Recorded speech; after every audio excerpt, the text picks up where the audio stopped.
The following news flash is brought to you by the Lone Star Lowdown, providing your daily bulletins for the commodities market. Today in history, news updates, and the inside scoop into the tides of the alternative. Markets for Wednesday, the 20th of April, 2016, are currently trading with gold at $1,253.14 an ounce, silver $17.14 an ounce, Texas crude $41.08 a barrel, and Bitcoin is currently at about 440 U.S. currency.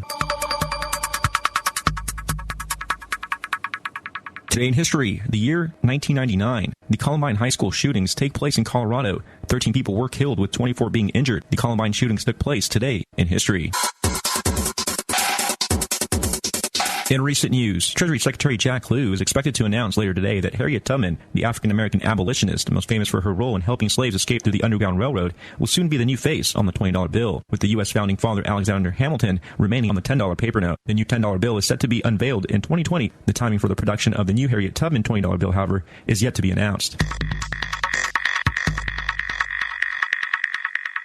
More than a dozen criminal charges have been filed today against 3 officials in Michigan as part of a months-long investigation into the lead-contaminated water crisis in Flint. The charges are the first from the government catastrophe, which has potentially exposed roughly 100,000 residents to lead-contaminated water. As a result of this, which many are calling criminal negligence, the crisis has led to an investigation of the possible links between the tainted water and a dozen deaths from Legionnaire's disease.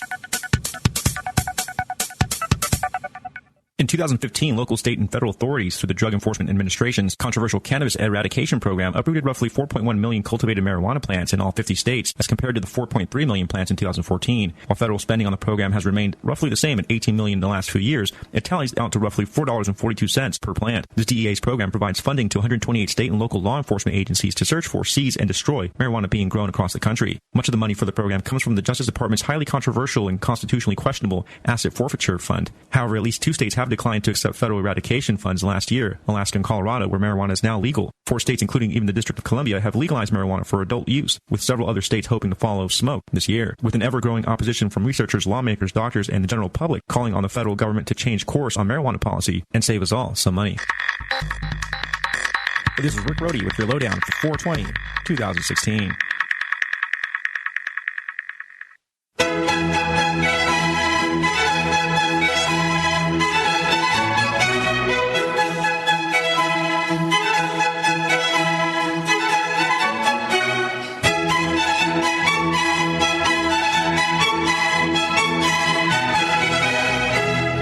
You're tuned to Truth News Radio on the 23rd of April 2016. Welcome to the show. In today's show, I'm going to be giving you an excursion into an area that I've never talked about before on this show. It's one that, like a lot of the things I talk about, I feel that there is a misrepresentation and misunderstanding about what is really going on. And, often what I cover in this show is misinformation from the mainstream media. But this is a topic that actually has a lot of misrepresentations in the alternative media as well. It's a murky, dark topic, and it goes by the name of satanic ritual abuse. That particular term encompasses a large number of cases going back to the early 1980s, where people claim to have been involved in or been victims of satanic cults that involve a whole variety of quite evil and depraved behaviour, including sacrifices and dismemberment and all manner of gruesome acts, often with satanic paraphernalia, and often done in the context of very ordinary day-to-day situations, schools, churches, and practiced by people who look like they're very normal and fine, upstanding people. Of course, this is a theme that also has a lot of echoes in horror films, such as Rosemary's Baby, which was a very popular film in the late 1960s. And indeed, some of the early scandals or accusations regarding satanic ritual abuse appear to have had more of a kind of a fiction basis than actually being based in any real facts. There is a lot of information on this, and I'm going to provide some links to you on the show notes because I can't really cover it all. It's far too complex.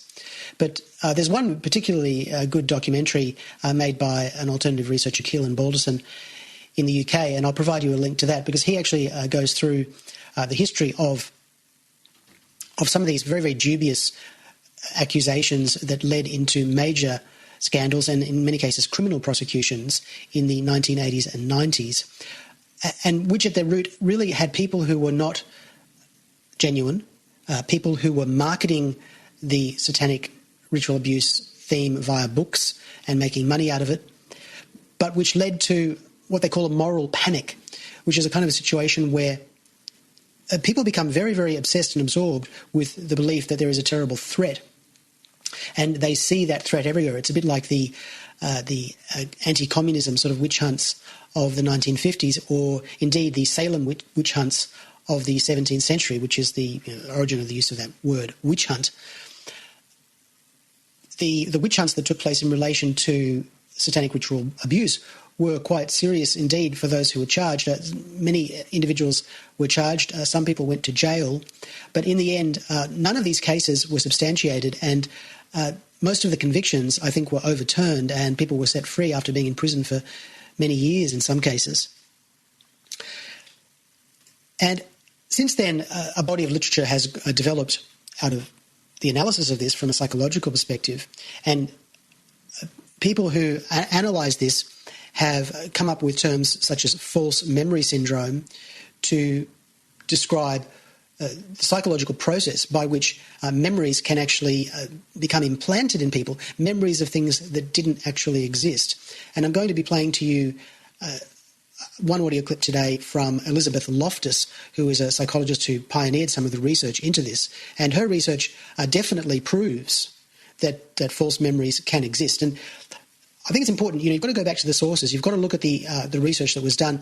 You'll find a lot of websites these days in the current wave of this, which has really had a resurgence in the last few years. You'll find alternative researchers denying that false memory syndrome is real and saying that was all made up as a cover, that the people who claim this are all part of the cover-up. And this becomes the grand conspiracy theory, which also kind of justifies and explains why, for example, there is never any corroborating evidence, because they say, oh, well, those who are practicing these cults are so good at covering everything up because they control everything. And, why are there no witnesses that come forward to corroborate another witness's statement? Because the church or the organisations involved has everyone paid off, and so no one dares to speak out. But then we do find here and there one person speaks out. But we hear terrible stories about what these people do to their victims. And yet quite often these people who speak out don't seem to get murdered. They continue to exist and they continue to say the things they're saying and put out books or whatever. And you think, well, if these satanic cults were really as utterly depraved and evil as they are, and, here you are making these extraordinary accusations and allegations, surely they would have silenced you by now and make you have an accident, make it look like an accident. That's just one argument against it. But there's a lot more that we can say about it, because the main problem with this whole body of media and content and books and discussion groups around satanic ritual abuse has this characteristic of not being verifiable. And this is something you really do have to bear in mind, because if you want to have a scientific appraisal of the world, which, science is our only really solid way of finding out what is and what is not, the scientific method. If you approach this with a scientific perspective, the complete lack of evidence for this particular set of allegations is extremely problematic, because, there have been many pedophile rings exposed. There have been many cases of pedophilia going up to high levels within government and various organisations, and many of those have been exposed. And when they are exposed, lots of evidence comes together to confirm and corroborate what one witness might be saying here and another witness might be saying there. But in the case of satanic ritual abuse, that never happens. But we have witnesses who make claims that do seem to be similar to other claims, but there is no direct connection. They're just isolated instances where people describe a set of sort of behaviours, phenomena, that correspond to a set of behaviours or phenomena that was described by someone else, maybe in another country. And often people who follow this consider that as evidence. They say, well, look, no, there is evidence because we've got these different people saying the same thing. But here's the problem. The phenomenology of so-called satanic ritual abuse has been popularised since the 1980s. There are books about it, there's a massive amount of information about it, and the basic paraphernalia and the basic activities that go by that name are widely available in popular culture. So the claim that two people in different locations who are describing the same thing, that actually constitutes evidence, falls flat, because the information is in the popular culture. And when we combine that with the fact that we know, as we'll be explaining in the show, that people can develop false memories, then quite clearly Occam's razor is a principle that we should apply, that the simplest explanation is probably the most likely one to be real.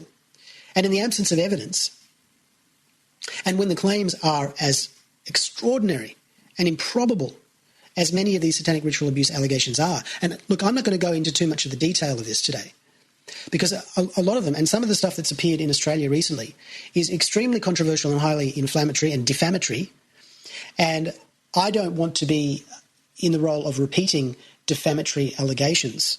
So I'm really talking about it more from a perspective of the phenomenon, and you can get all the details if you want and you search, and I'll provide a few links to get you going, but it's all out there, and there are just the most hideous crimes apparently being committed according to some of these high-profile witnesses, and some of this has come from the UK as well, and some of it's coming from the United States. So I'm not going to detail the exact nature of the crimes, but believe me, they are pretty blood-curdling. But what I'm going to do in today's show is try and kind of triangulate to get a perspective on this where you can see that there is a big problem of factual verification with this whole body of so-called phenomena.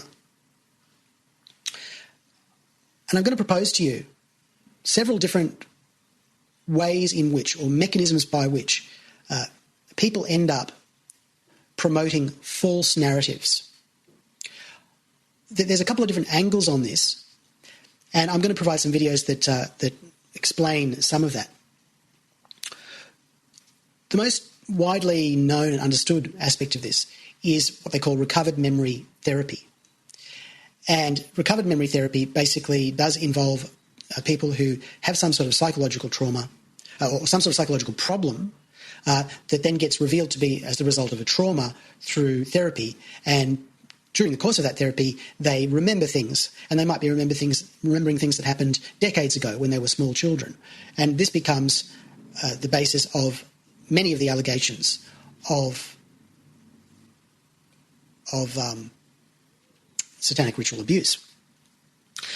But I believe there's more to it than that, because I believe there's also an element among some people, and particularly the ones who sort of get in the spotlight, get a lot of attention, and write books, achieve a level of fame.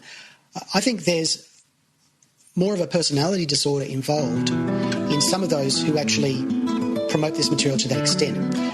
Indeed, one of the first books that started the whole craze of satanic ritual abuse was called Michelle Speaks, and this book was actually proven to be fraudulent, and that was published in the 80s. We'll be right back. Stay with us.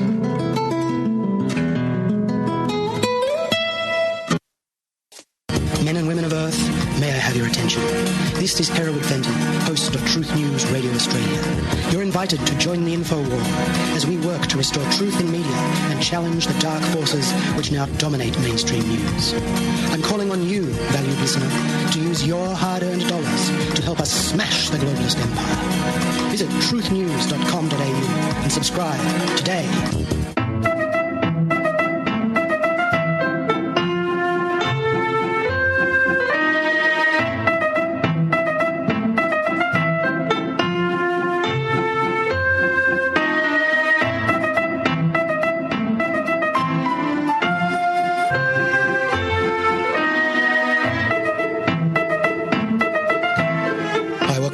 You're with Truth News Radio Australia.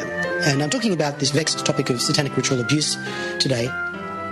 And let me just qualify this by saying that, abuse is a terrible thing. And I've interviewed on my show victims of real abuse that really took place and in government institutions. And I think it's very important that it's exposed. And I intend to keep doing that. But the claims we're talking about today are a particular subset of the abuse allegations, and they are the most weak in terms of proof, but they tend to be the most sensational and get the most attention because they're so exotic and incredible. But I think this is quite damaging to the real cause of truth and justice. It's undermining the work of people who, were responsible for bringing about the current Royal Commission into institutional sexual abuse and are still trying to get justice and reconciliation for what happened to them. And these particular people are proven, and the evidence is very clear, and much of it is quite appalling. And I'm very, very much behind those who are truly victims of any type of abuse or sexual abuse or pedophilia. But the pursuit of these sensationalised claims by people who appear to be mentally unbalanced or perhaps confused does not aid the truth in any way. Now, just before the break there, I was talking about a book. I misrepresented the title. It's actually Michelle Remembers. And reading from Wikipedia here, Michelle Remembers is a book published in 1980. And it was a bestseller. And it was the first book written on the subject of satanic ritual abuse. And it is an important part of the controversies beginning in the 1980s regarding satanic ritual abuse and repressed memory. The book has been discredited by several investigations which found no corroboration of the book's events, while others have pointed out that the events described in the book were extremely unlikely and in some cases impossible. Now, if you watch the documentary made by Brendan Keelan, which I'm posting on the website, you'll be able to get into more details there, and you'll be able to see that the author of this book really, and I will call it a narcissistic type personality, because I think that is at the root of some of what is going on here, and it is a particular sort of narcissistic personality that engages in confabulations to get attention, but often with financial gains as well. People who perpetuate hoaxes for their own benefit are, I believe, people who have a particular type of personality disorder, which is well described by narcissism and narcissistic confabulation. And this needs to be considered in addition to the very real and perhaps more genuine claims made by people under hypnosis or therapy that they have remembered things that happened when they were young. Now, some of these may be true, some of them may be false, but in most cases these people are not deliberately out to deceive. But I think it's very important. You've got to understand that some people, by a quirk of their personality, a quirk of their nature, like to deceive people. It's very, very common.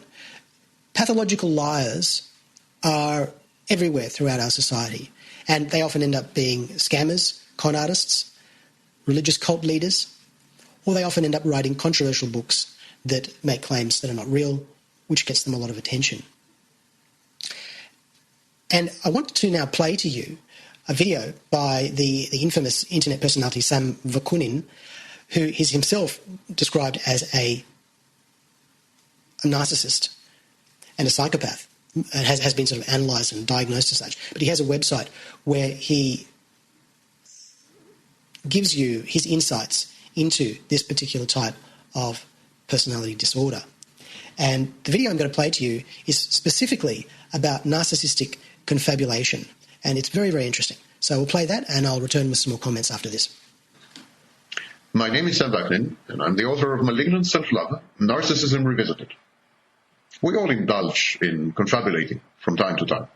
Father's wartime heroism, mother's youthful good looks, one's oft-recounted exploits, erstwhile alleged brilliance, past purported sexual irresistibility. They're all typical examples of confabulations. White, fuzzy, heartwarming lies wrapped around a shriveled kernel of truth. But the distinction between reality and fantasy is never lost. Deep inside, The healthy confabulator knows where facts end and wishful thinking or a rewriting of history begin.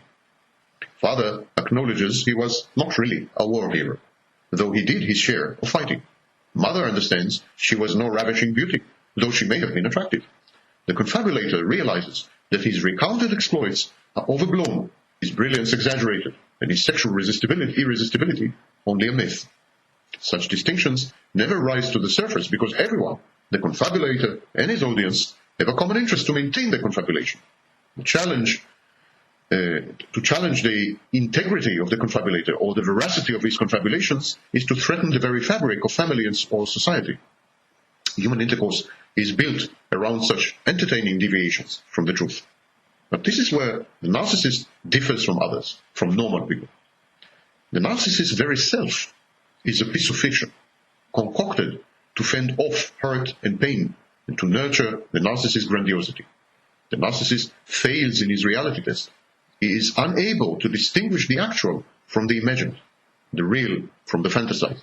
The narcissist fervently believes in his own infallibility, brilliance, omnipotence, omniscience, heroism, and perfection. He doesn't dare confront the truth and admit it, not even to himself. Moreover, the narcissist imposes his personal mythology on his nearest, dearest, and closest. Spouse, children, colleagues, friends, neighbors, and sometimes even perfect strangers must abide by the narcissist's narrative or face his rage and wrath. The narcissist countenances no disagreement, no alternative points of view, no criticism. Okay, I'll just pause it there. This analysis of the narcissistic personality in relation to confabulation can be applied to a lot of different types of people who become very prominent, as I was saying, cult leaders, people who also might engage in confidence tricks, scammers, or on a larger scale, people who are out to deceive, and even possibly politicians going right up to the top. But what's important to understand is that there is this personality type. It does exist, and telling lies and being deeply embedded in the lie to the extent that it actually is part of you is the way it operates. So when people say to me, and I've had people say, I believe these ritual satanic abuse claims because, no one would make that sort of thing up.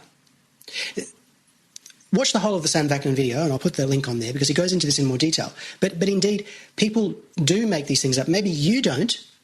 You're not the type of person who does. But there are people out there who actually do make things up. And we've really got to be less gullible. We've got to be less naive. And that's where we come back to this point about evidence. Empirical research, truth. If you're really concerned about truth and justice, stick with facts. Don't just go with vague feelings that someone must be telling you the truth because you don't think they would lie to you. We'll be right back. Stay with us.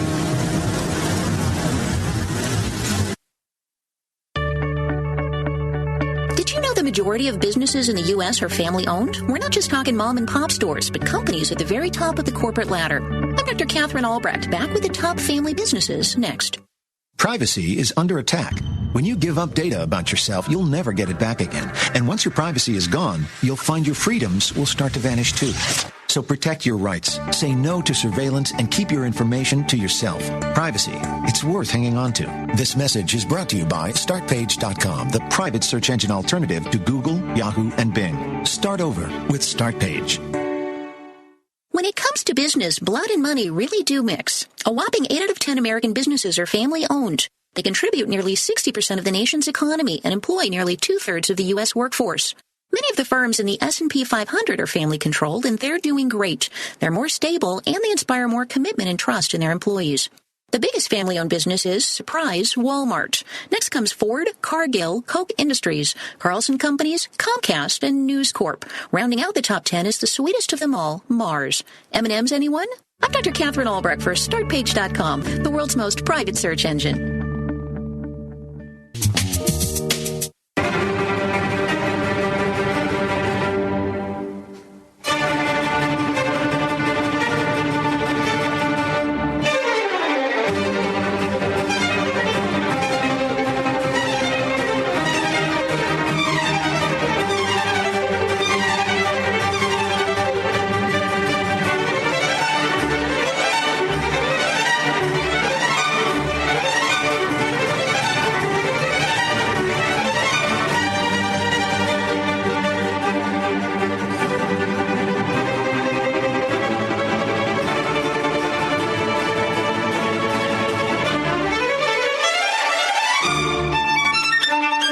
Welcome back. You're with Truth News Radio. And my topic today is satanic ritual abuse. But I'm approaching this topic from a very lofty perspective. I'm not really getting into much detail in this show. I may in a later show go into more details. But I'm trying to get a handle on the psychological angle here. I mean, obviously, I'm not a believer in this. I mean, you can obviously glean that. And the reasons why are very similar to why I'm not a believer in, for example, chemtrails. Why I'm not a believer in some of the more fringe theories about 9/11 truth. And it all centres on the lack of evidence. I don't rule things out in principle just because they're so shocking or, sensational or controversial. I don't say, that can't be real. People wouldn't do that. That's not the way I operate. I look for evidence. And then if I find evidence, like really good, verifiable, factual evidence, then I tend to go with that. If I don't find evidence, I still don't completely rule it out, but I look at the other possibilities. I look at it from different angles. And in this case, and I think this actually does pertain to some of the people who promote chemtrails and some of the people who have promoted some of the extreme 9/11 theories, I see the operation of what we might call a deluded state of mind, and I see people who might be described as having some kind of personality disorder heavily involved and very, very self-righteously proclaiming the truth of what they're saying and often getting quite angry and aggressive in the way they promote it. And we certainly do see that with satanic ritual abuse. But there is another angle to this which I want to present to you now, which is that recovered memory therapy is real. And as the psychiatrist who you're about to hear from, Colin Ross, says, it is actually sometimes therapeutically valuable even when the purported recovered memories aren't real or can't be verified as real. But I think that actually introduces problems into society when you allow this type of therapy to occur, where you as a therapist, you take the perspective that you're neutral about the veracity of the information. It becomes a problem because at some point, one of your patients is going to say, well, I want justice now. I want to see those people put in prison. And indeed, this is what has happened in the past many, many times. And people have been falsely imprisoned, falsely convicted. And it really does create havoc with society. But let me play to you a little bit about the therapy and the therapeutic aspects of dealing with people who claim to have satanic ritual abuse. Here we go. I'm Psyche Truth correspondent Karina Rachel, and I'm joined today by Dr. Colin Ross. He is an author and practicing psychiatrist based out of Dallas, Texas. Thank you so much for joining me today. Well, thank you. So, Dr. Ross, you published a book about satanic ritual abuse. Can you just tell us a little bit about that? Yeah, that's a book that I published through the University of Toronto Press in 1995. So it's a mainstream academic publisher. Kind of an odd title for an academic press, though. And the reason I published that book was I moved from Canada to the U.S. late 91, and I had been at a few conferences where U.S. mental health professionals were talking about all this satanic ritual abuse they're hearing about. Meanwhile, I wasn't hearing about it in Canada. And then when I moved to the U.S., especially in 92, 93, it started to settle down, 94, 95.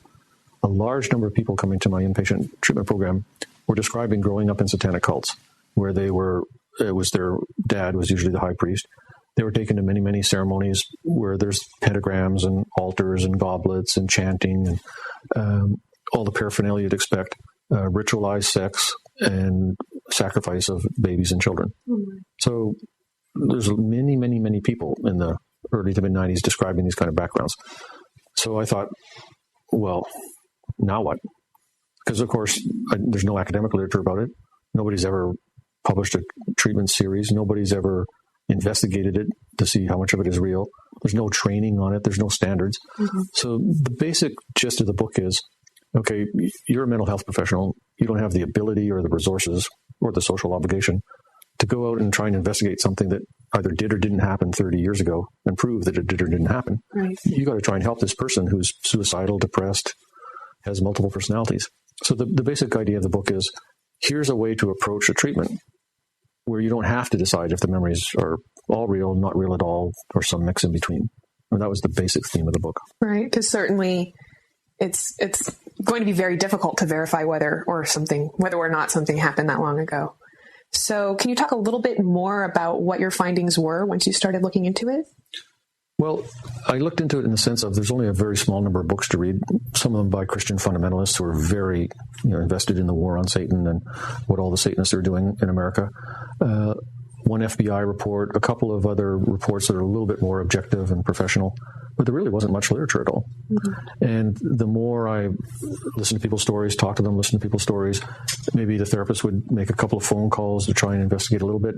You could never get a handle on any reality. Mm-hmm. Completely different from my experience with investigating CIA military mind control, where the more I looked into it, the bigger and bigger the pile of documents became. And so, since you could never get a handle on, okay, here's one example where it's proven that this happened, that brought me back to, okay, now what am I going to do in treatment when I know I can't prove it, and equally as much I can't disprove it? Mm-hmm.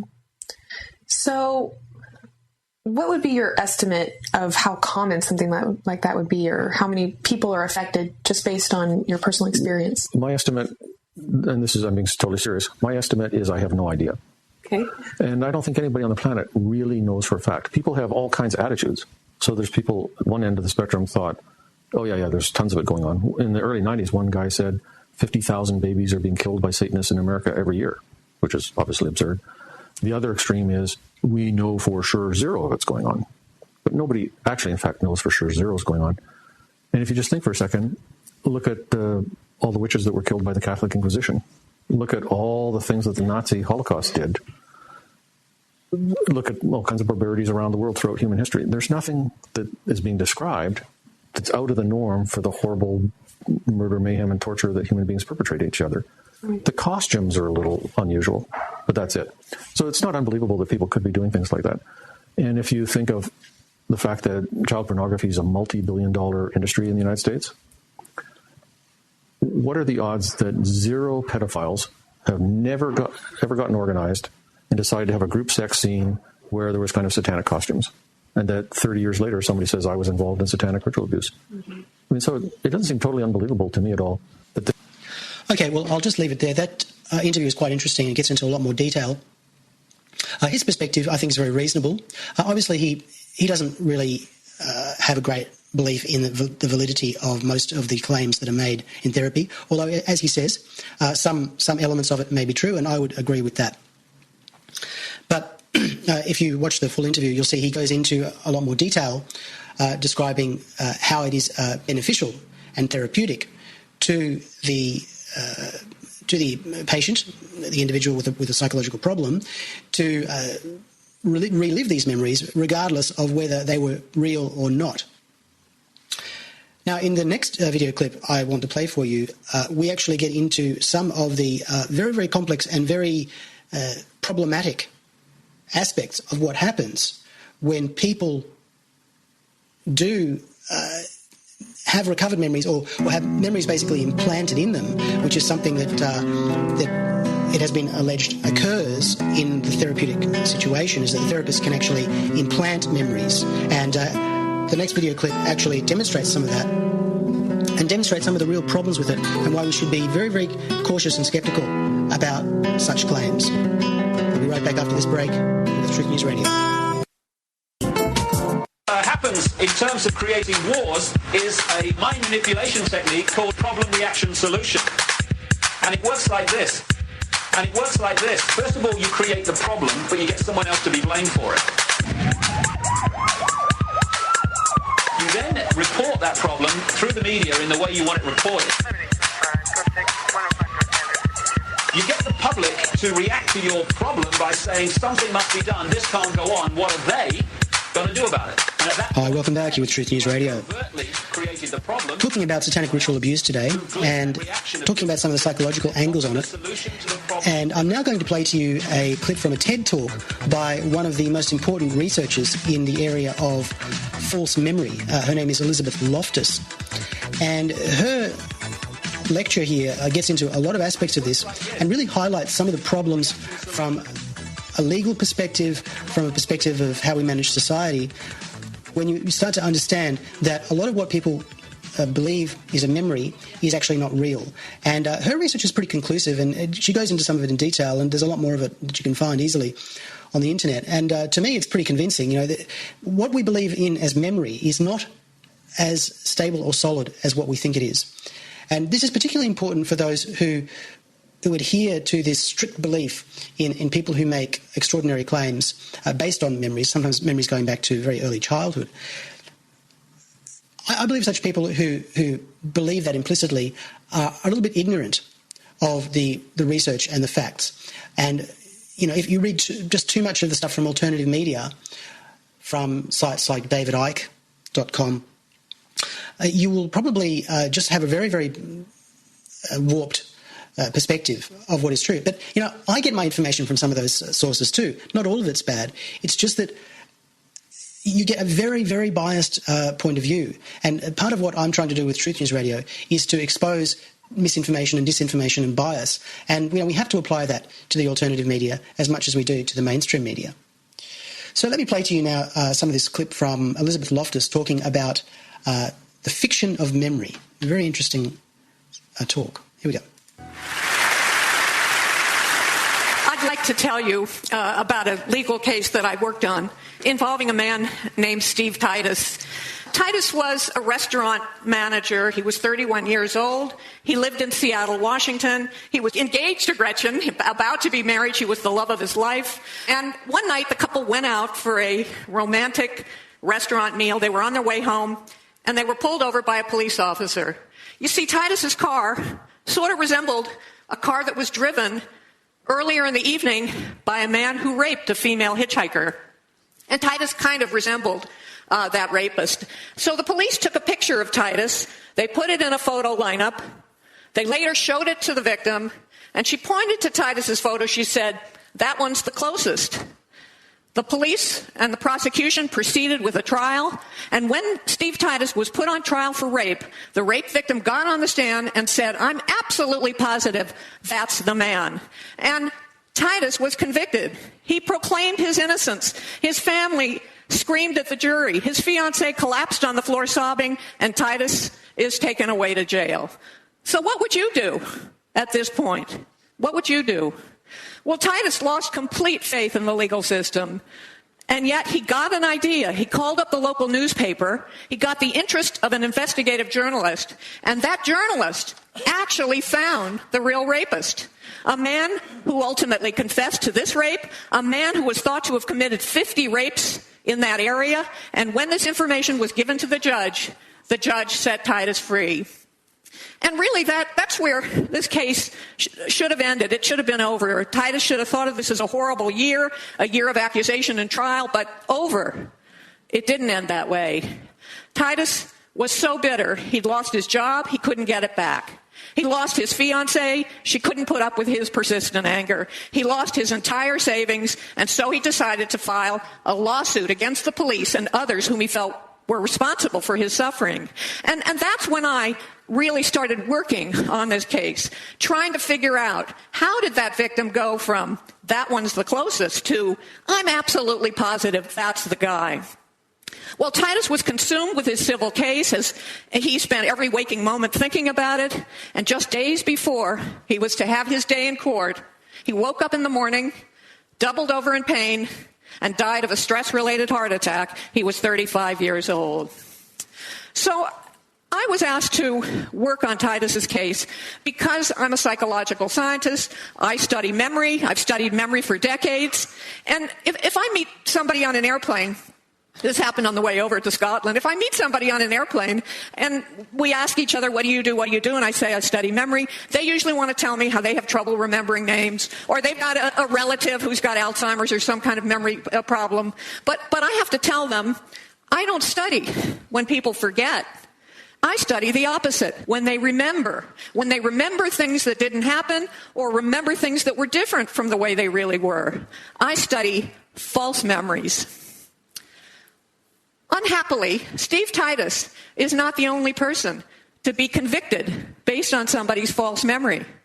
In one project in the United States, information has been gathered on 300 innocent people, 300 defendants who were convicted of crimes they didn't do. They spent 10, 20, 30 years in prison for these crimes, and now DNA testing has proven that they're actually innocent.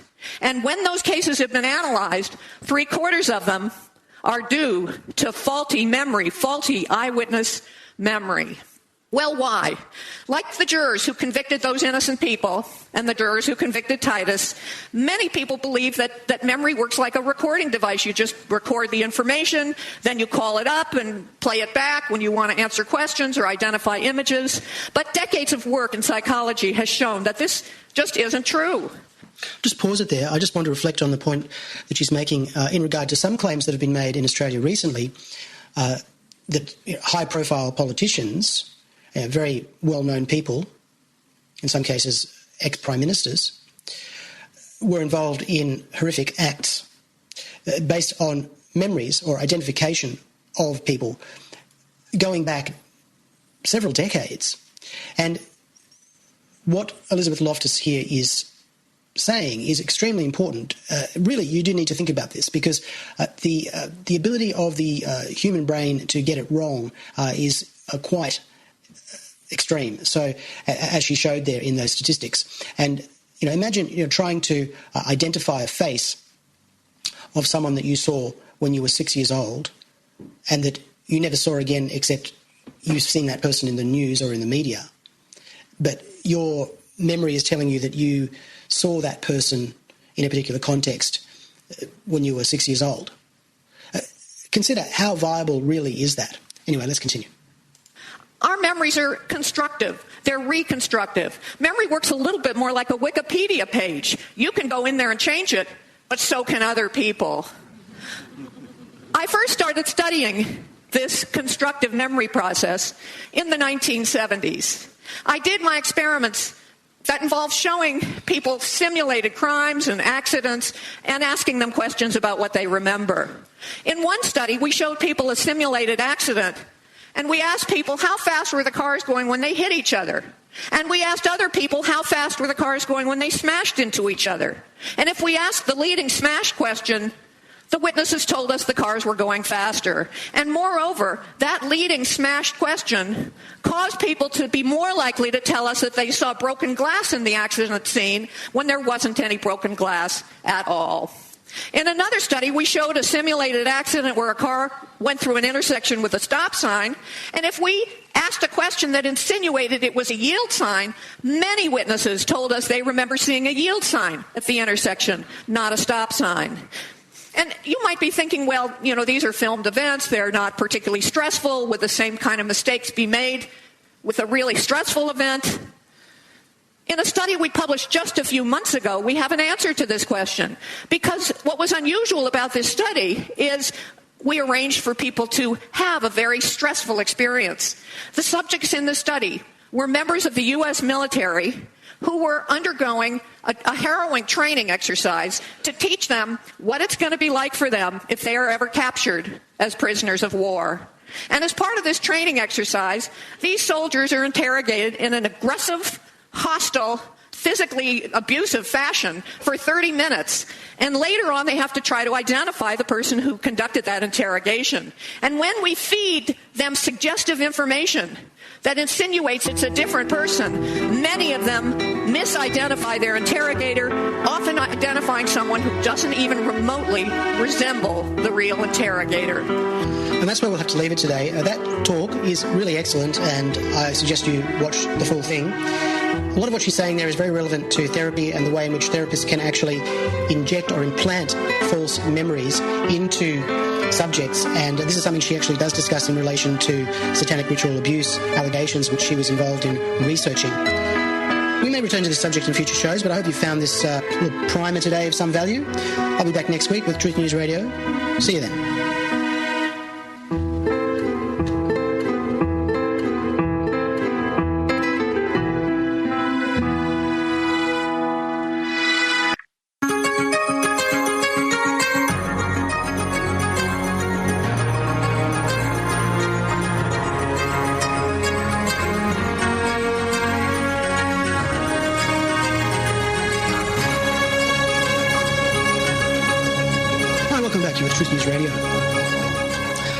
Today, in the second hour, we are going to look at Andrew Wakefield, the vaccine controversy, the autism controversy. I'm going to provide you some background information because there's so much to this. There is, and it's so complicated.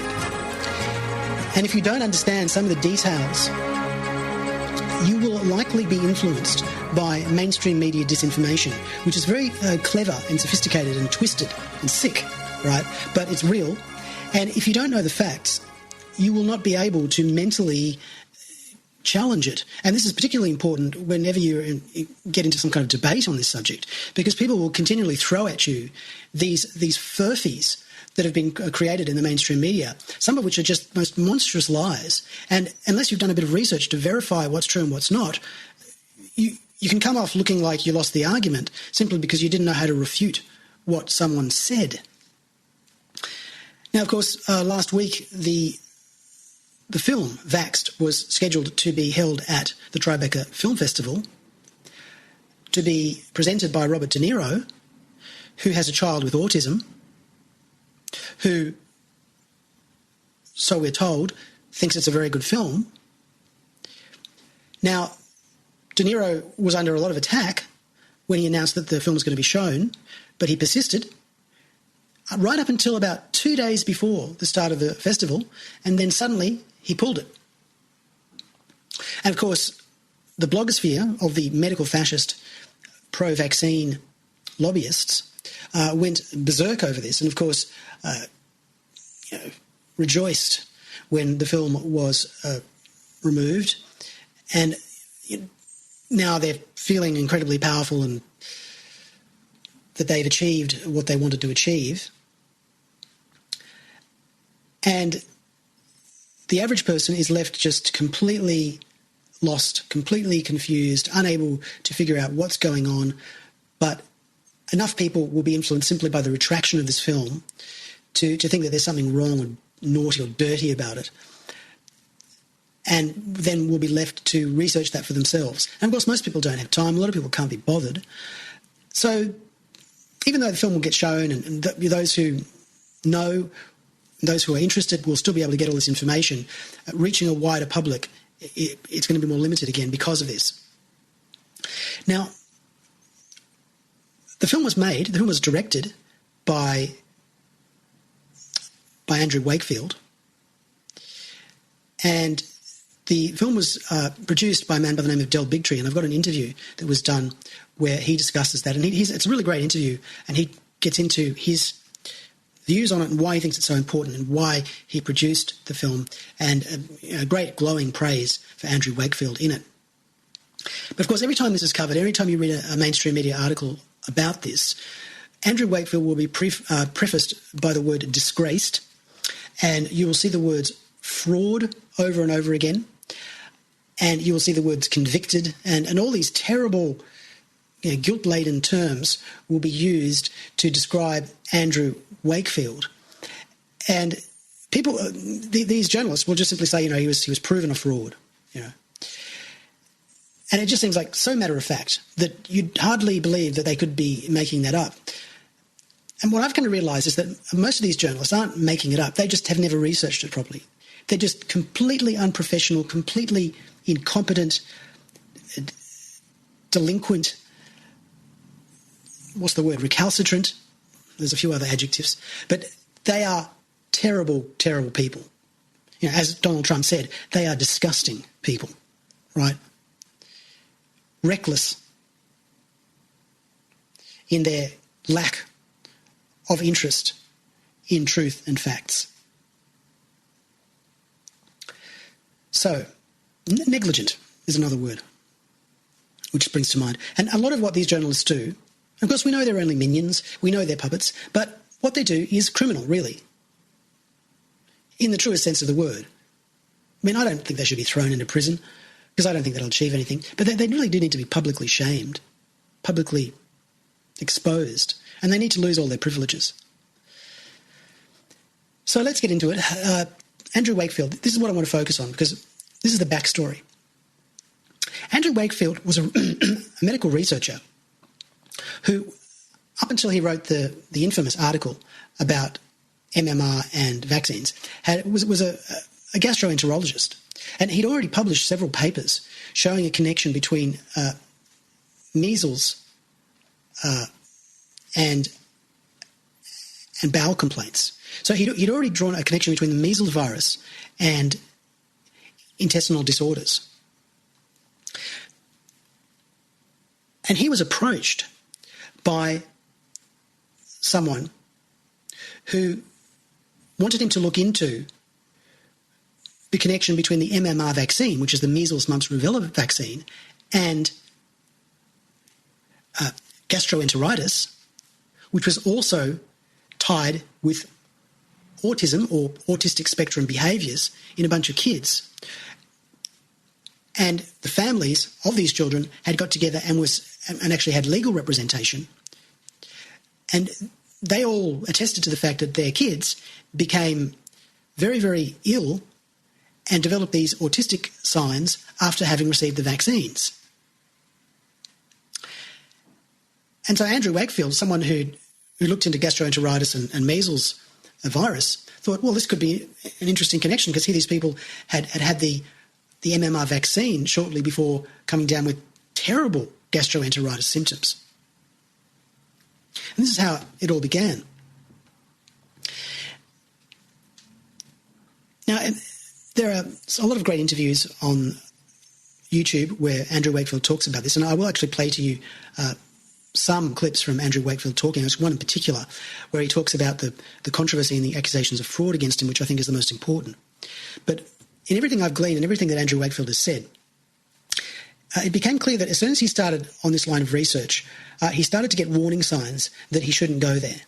And some of it was very blunt, because some of it was just like people within the institution he was working, the Royal Free Hospital, were basically saying to him, look, we can't be questioning vaccines, because if we start to question vaccines, it'll undermine the whole industry of immunisation, the whole program of healthcare. And they saw that as a negative thing. But of course, Andrew Wakefield is a scientist. He's a doctor, but he's also a scientist. And he needs to research. He wants to go there. He wants to find out. And he did find out a lot of stuff. And he, with his co-author, John Walker Smith, they discovered and verified so much of what these parents had said and verified that so much of it was true. And when the paper was finally published, even though it didn't specifically say there was a link, it said that there was a possibility of a link and that this needs more research. And, it dovetailed with a lot of anecdotal experiences of many parents around the world. And that's why it had such an effect, is because people already knew that there was a problem here. So many parents had seen their children regress after having a shot. And here was some research which was published in The Lancet, which didn't fully confirm it, but didn't completely rule it out either. So that's how it all began.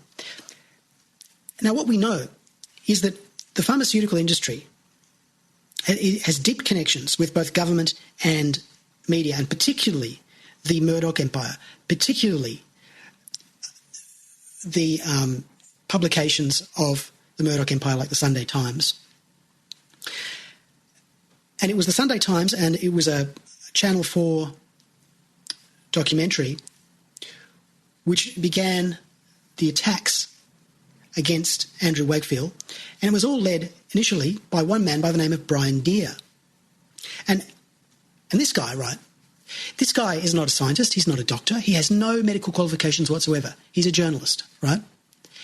But believe it or not, this guy, Brian Deer, put in a complaint against Andrew Wakefield to the General Medical Council, a journalist, filing a complaint against a doctor. I mean, how could that even happen? How could that even be taken seriously? But it was.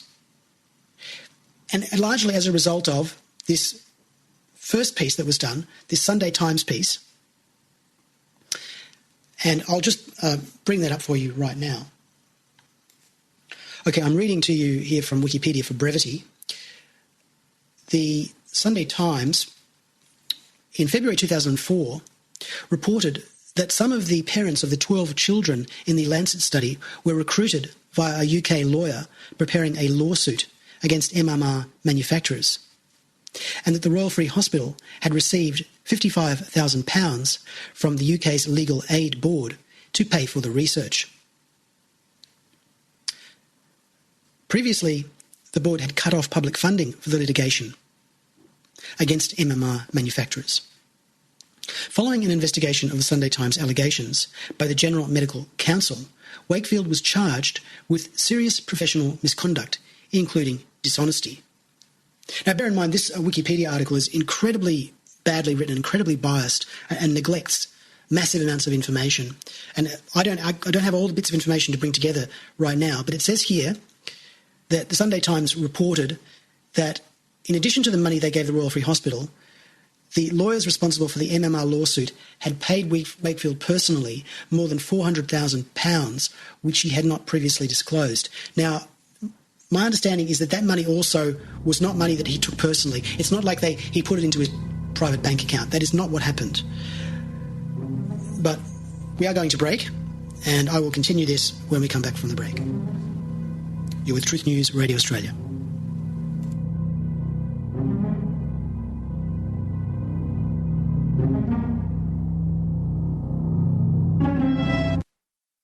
Men and women of Earth, may I have your attention. This is Hereward Fenton, host of Truth News Radio Australia. You're invited to join the info war as we work to restore truth in media and challenge the dark forces which now dominate mainstream news. I'm calling on you, valued listener, to use your hard-earned dollars to help us smash the globalist empire. Visit truthnews.com.au and subscribe today.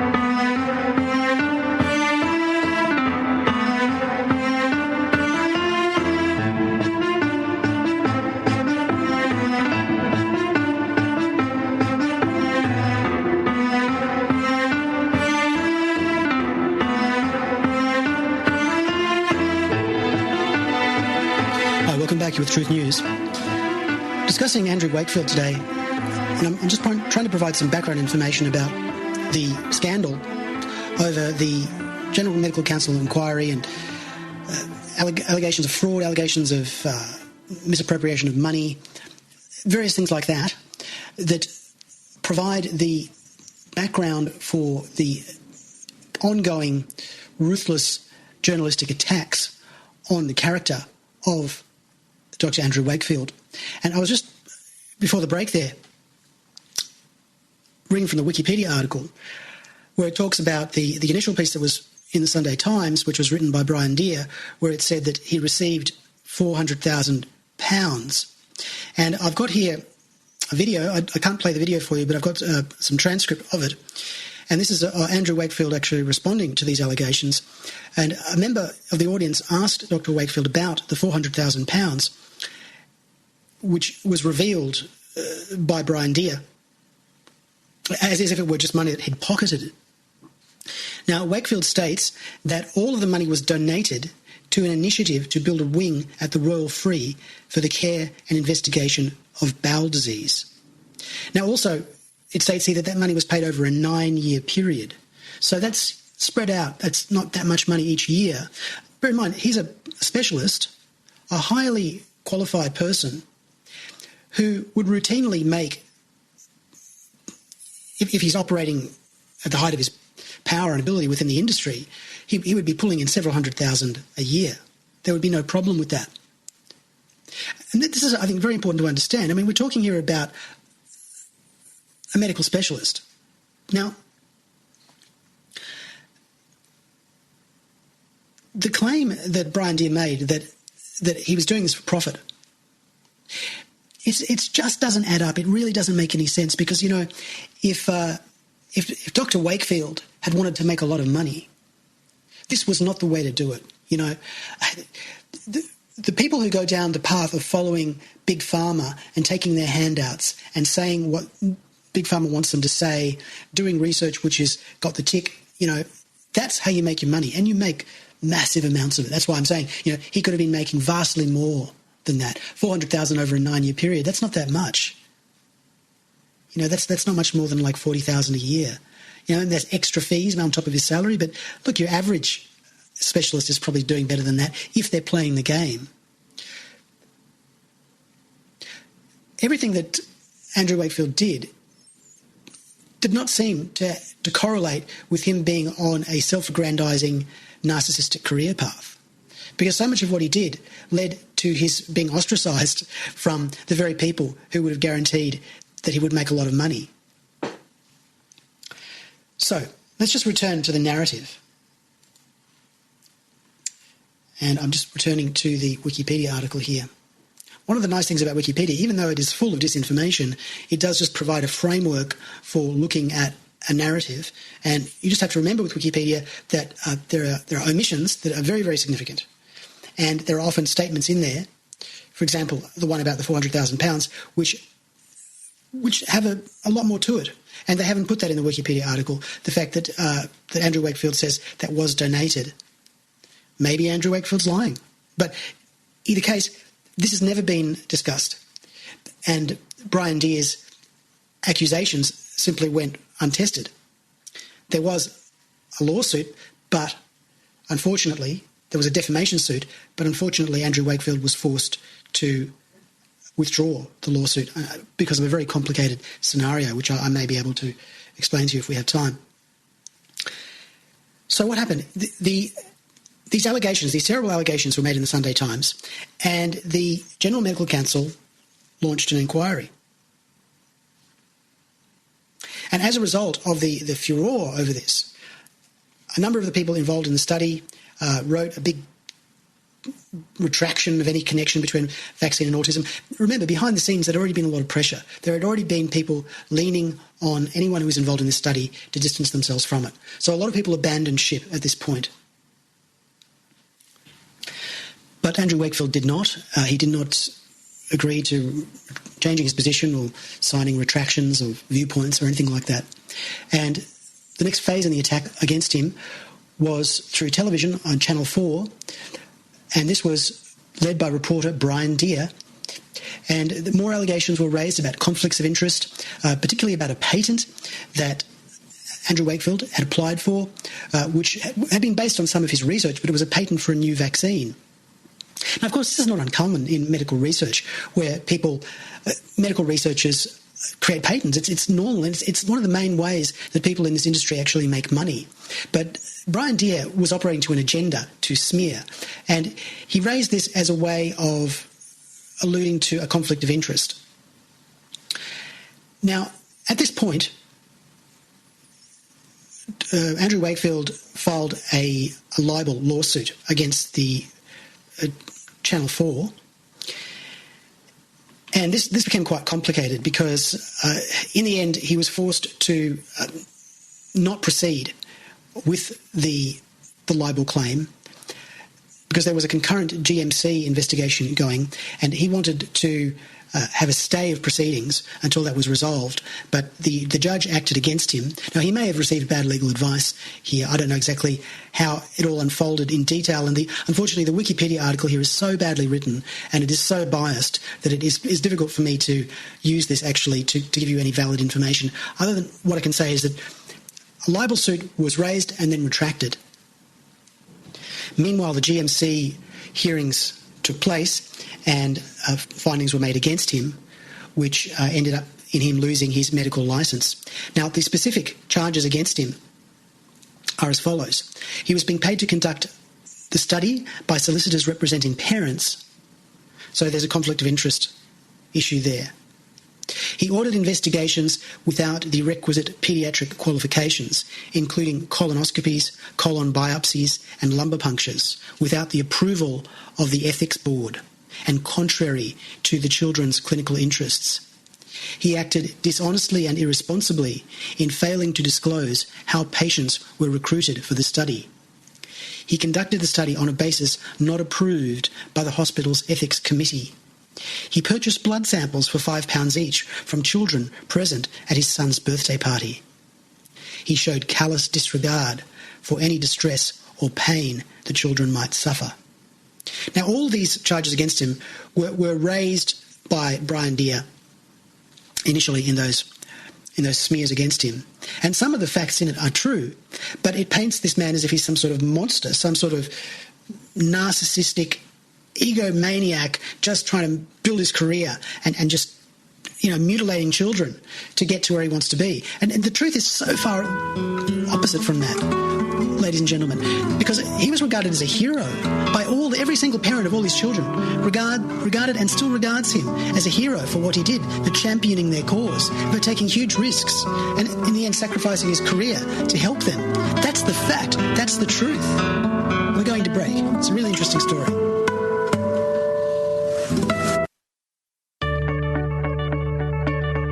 Are you worried your shyness might hold you back in the business world? I'm Dr. Catherine Albrecht, back to reassure you that introverts can indeed climb to the top of the ladder while still avoiding the limelight right after this.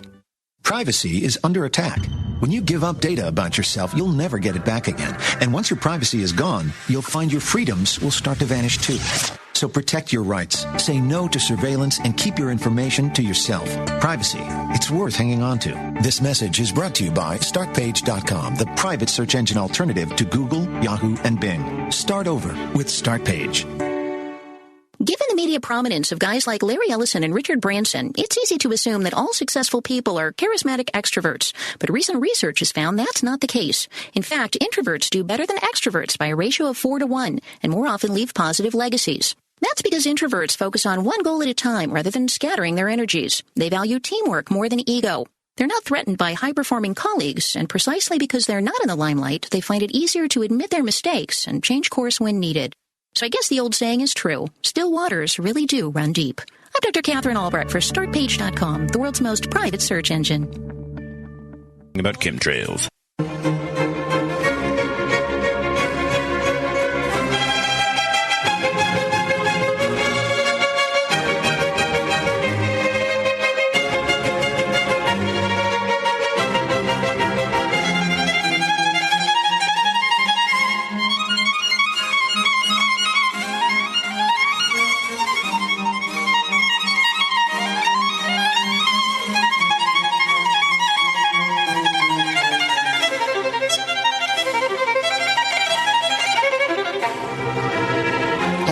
Here with Truth News Radio, and I'm just talking about the backstory here of Andrew Wakefield, and just focusing on this this narrative of how he ended up being stripped of his medical license.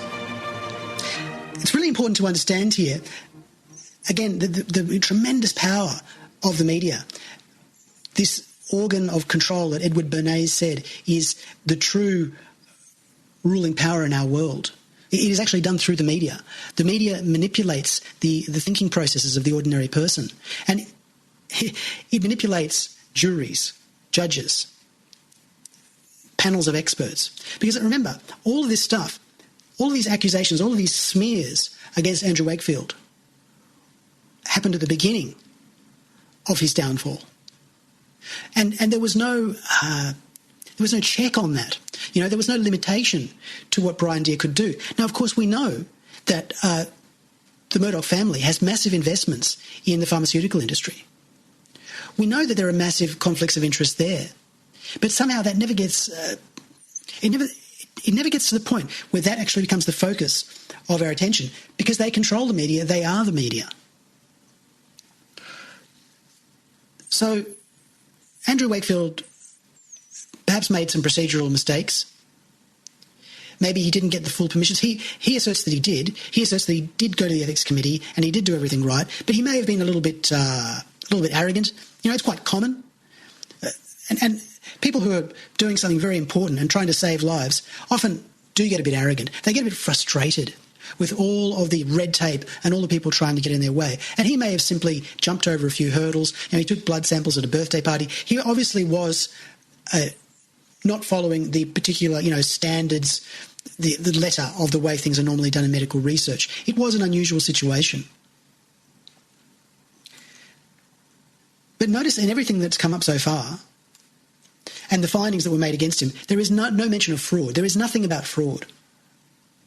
The fraud allegations actually come after this. Believe it or not, it didn't end there. Brian Deer continued to come after Andrew Wakefield and wrote a series of articles which were published in the BMJ, the British Medical Journal, which go way beyond the findings against him of the GMC. I mean, these accusations are really, really nasty. And at this point, Andrew Wakefield had exhausted his legal options. He'd already left the UK. He'd already lost his medical licence. He did try to file another defamation action from Texas, but I think there was a jurisdictional problem and he wasn't able to proceed with it. He was just thwarted every time he tried to deal with this through the legal process. Now, I'm going to play to you the specifics of his rebuttal of what Brian Deer said about him in regard to the fraud. The fraud allegations are quite complex. And I'll just read to you very briefly from the Wikipedia article here. In February 2009, the Sunday Times reported that a further investigation by the newspaper had revealed that Wakefield changed and misreported results in his research, creating the appearance of a possible link with autism. In April 2010, Deer expanded on laboratory aspects of his findings in a report in the BMJ, recounting how normal clinical histopathology results had been subjected to changes from normal to abnormal in the medical school and published in The Lancet. Deer provided two tables comparing the data on the 12 children, showing the initial hospital data and the data with the wholesale changes, as used in the Lancet article. So he's basically accusing Wakefield of outright fraud. Now, interestingly enough, subsequent to this, only about a year later, the co-author of the paper, John Walker Smith, a very, very highly respected medical person until this, who had also lost his licence. It wasn't just Wakefield, it was Wakefield and John Walker Smith both lost their licence. Well, John Walker Smith appealed because his insurance covered it, and he won the appeal, which means all those findings of the GMC were completely revoked. And because he was the co-author of the paper, the same thing should have applied to Andrew Wakefield. But Wakefield had already left the UK. He'd already exhausted his legal options and he couldn't get insurance coverage to file an appeal. So, unfortunately, even though his co-author was exonerated of all the charges, Wakefield was being and still unable to get redress for this. Meanwhile, Brian Deer continues on this campaign, smearing him. I mean, it's quite an incredible story. Now, I'm going to play to you the talk, or one of the talks that Andrew Wakefield gave, where he specifically provides a rebuttal to the fraud allegations made by Brian Deer, because I think this is very important. It's one of those very important details that you need to understand when you get involved in this topic. Okay, this is a talk that was given in 2011 in Austin, Texas, where he specifically addresses these fraud allegations made by Brian Deer. Here we go. The first thing I want to do is get right into the fraud issue, because usually at book signings I just come along and I read a chapter and talk about things, but recently I've been accused of frank fraud by Brian Deer, a journalist in the UK, and the British Medical Journal. And I feel that the best thing to do is just get that right out the way and talk about it. And it's a fascinating story. This is what he said, and in fact he said this on the Gary Null Show. Wakefield has now been branded by the British Medical Journal a fraudster. They described his work as an elaborate fraud. He also went through the results, manually altering test results in this paper, and diagnosis and histories of the children so as to create the appearance that there was a link between MMR and autism. And the first thing, therefore, I want to talk about are the medical records. So here he is accusing me of going through the medical records and taking the information and changing it manually to include it in the paper. Now, just to set the scene for Brian Deer, who is something of an enigmatic character, the first time that he ever got involved in autism, he went to interview the mother, in fact, mother of the second child to be investigated in this paper. A very smart mother, a very articulate mother, who, in fact, was the first woman to phone me about her child on May the 17th, 1995. He got into her home, the home of this distraught mother with a badly damaged child, under a false name. He deliberately changed his name. He lied to her in order to deceive her, and in fact he's quite proud of that. And that is just to set the scene of the person we're dealing with. Okay, this is what happens in the health service.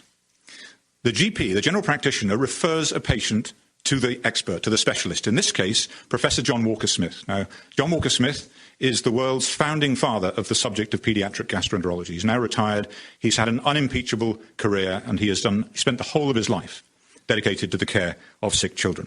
So he gets a letter from the general practitioner saying, "Dear Professor Walker Smith, would you please see this 5-year-old child with so on and so forth and advise?" Now, his letter is based upon his own records, the records that he holds in his office, and he distills those into a letter. We did not have access to those records. in putting this paper together. What we had is his letter, and we also had something in the UK called the Red Book. And the Red Book is something that is given to every mother of a newborn child when they leave the hospital.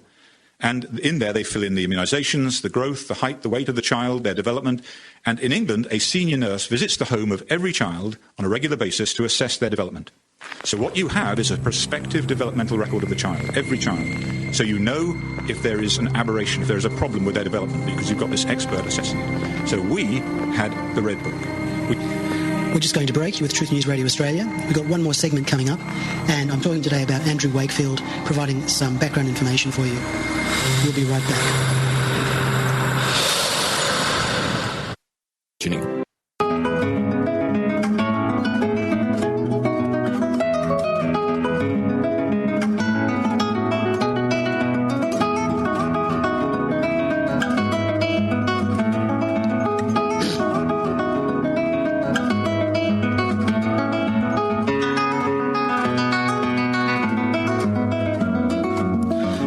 With Truth News Radio, and I'm playing to you here a video clip of Andrew Wakefield providing a rebuttal to the smears of Andrew Wakefield.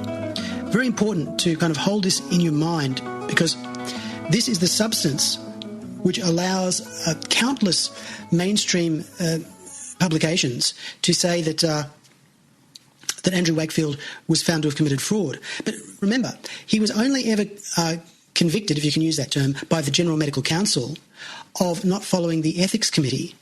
He was not found to be guilty of fraud. Now, the Lancet did not withdraw his article on the grounds that it was fraudulent information. All the accusations against him which were upheld were in relation to what they call medical ethics. But later, his co-author was completely reinstated and completely exonerated. So even those charges against him really have no weight. And all that we're left with is the unsubstantiated allegations of Brian Deer, which found their way into the British Medical Journal. Now, you could still say, well, why did the British Medical Journal publish that? Well, indeed, why did the British Medical Journal publish articles written by a journalist about medical fraud? I mean, surely Brian Deer's qualifications did not qualify him to be able to make those judgments. And if you listen carefully to what Andrew Wakefield is saying here in this lecture, it is quite clear that the allegations made by Brian Deer are made deliberately, obviously with an intent to smear, but also derived from ignorance, a complete ignorant attitude, a complete lack of understanding, due to the fact that the man has no medical training whatsoever, a complete lack of understanding of the processes and procedures of the way this research works. But then the question is, how did those articles get into the BMJ? And that's a topic for another show. But I just want to continue here, because you have to at least listen to Andrew Wakefield's rebuttal. And of course, we can't completely implicitly believe everything Andrew Wakefield says either, but what he says holds together, it seems to make sense, and what he says here, to my knowledge, has not been refuted. So just return you here to the video. We also had the records from the hospital. So Professor Walker-Smith's clinic records and what happened to that child in the hospital. And it was the distillation of the letter from the doctor and the Red Book and those records that went into the Lancet paper. And Brian Deer knew this. This is how the process works. But Brian Deer took the general practitioner records, which we did not have, and said that there were differences between what was written in those records and the Lancet paper, and therefore that was evidence of fraud. Let's just have a look at that in more detail. Let's take child 1, the first child to be investigated. We said that the child's first behavioural problems started 1 week after MMR vaccine. That's what we were told by the mother.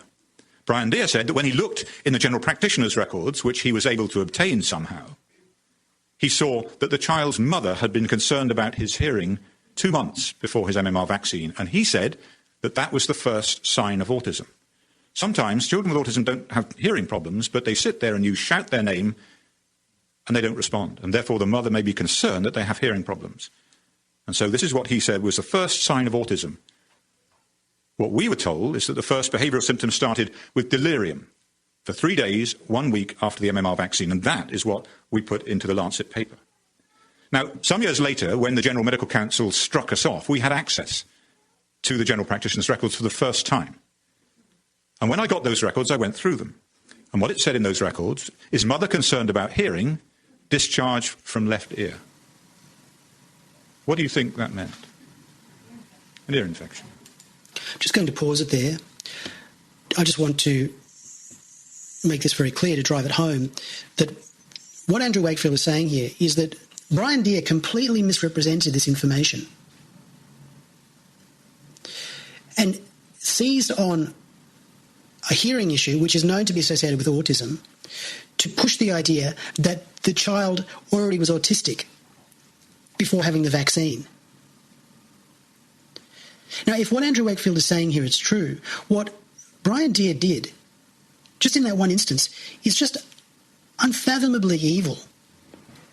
I mean, it really sends chills down my spine when I think about this guy, Brian Deer, that someone could act in such an evil, wicked, deliberate way to, on the one hand, destroy the career of one man, but also to undermine the health and the quest for truth of millions of people around the world. It really, you've got to think about this. You've got to let this sink in. The depth of evil that we're faced with here, of the people within media who perpetrate these kind of lies. Now, I can't tell you with 100% certainty this is what actually happened. I've looked into this as much as I can. I've studied it. I've tried to get all the information. But in the end, all you've got is what one person said and what another person said. And there is a lot of information out there to look at. But I just leave it with you that we have to come face to face with the fact that there are psychopaths out there who are, they're not operating on the same moral compass as you and I, folks. It's a very, very difficult struggle that we have to do to deal with these kind of people. Anyway, I'll just return you to the video. We probably won't have time to get right through it, and we are almost at the end of the hour. So I'll just play to you as much as we can of the video, and that will be the end of our show for today. Here we go. Absolutely. This child had an ear infection. The mother was concerned about his hearing because he had an ear infection. So Brian Deer took those records, he took the bit he wanted, he discarded the bit he didn't want, and that is fraud. That is fraud. Child 2, the second child in the Lancet paper. He wrote, Child 2 was diagnosed with regressive autism, which according to the Lancet paper started 2 weeks after his jab. However, the child's medical records, backed by numerous specialist assessments, said his problems began 3 to 5 months later. None of this is cited. None of this does he provide any reference for. The clinical records that we have, the child psychiatrist at the Royal Free, Dr. Mark Burilovitz, wrote, started headbanging about 2 weeks after the MMR vaccine and hasn't looked right since. And in his discharge summary, had his MMR immunisation, and 2 weeks following this started headbanging behaviour and screaming through the night. And these are characteristic features of autism, and that is what we reported. So what about the disease, the intestinal disease? Because what we did in this study, in this simple study, was to describe for the first time what appeared to be a novel inflammatory bowel disease in these children.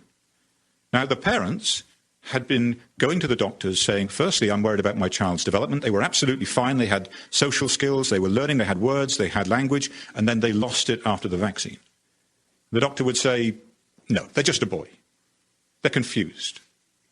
You thought they were speaking, but they were just grunting and making noises. I had one where the child was saying helicopter.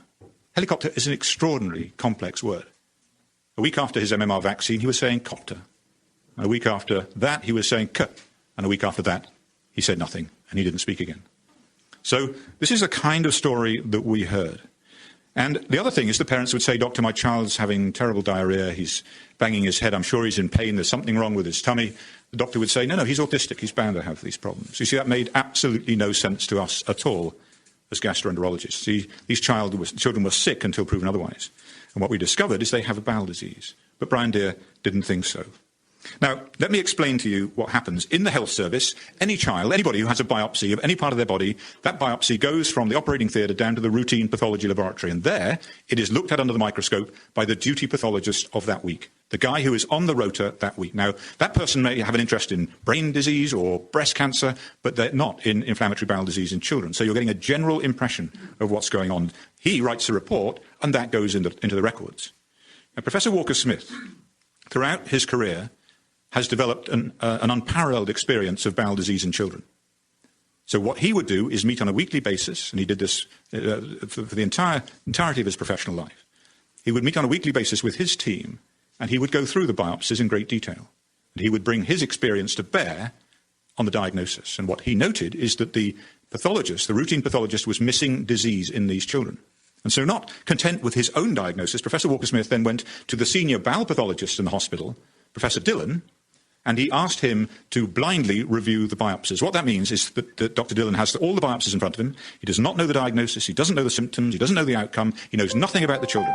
All he has are the biopsies, and he scores them on a standard scoring sheet. And this is the kind of scoring sheet that he scores them on. And this is research. This is something that I was involved in. Now, really, in a nutshell, what this shows is various degrees of inflammation, none, mild, moderate, severe, and a final score, 1, 2, 0, 1, 2, or 3, and then various features down that side of inflammation, acute inflammation. It doesn't worry about the details, but this is a systematic way of scoring the biopsies and doing it in a way that is reproducible. And it is the result of that process, that diligent process, that went into the Lancet paper. And that's where we'll have to end it today, ladies and gentlemen. I'll provide a link to this video so you can check it out yourself. Truth News Radio Australia is signing off. We'll be back next week. It's been great talking to you. See you then.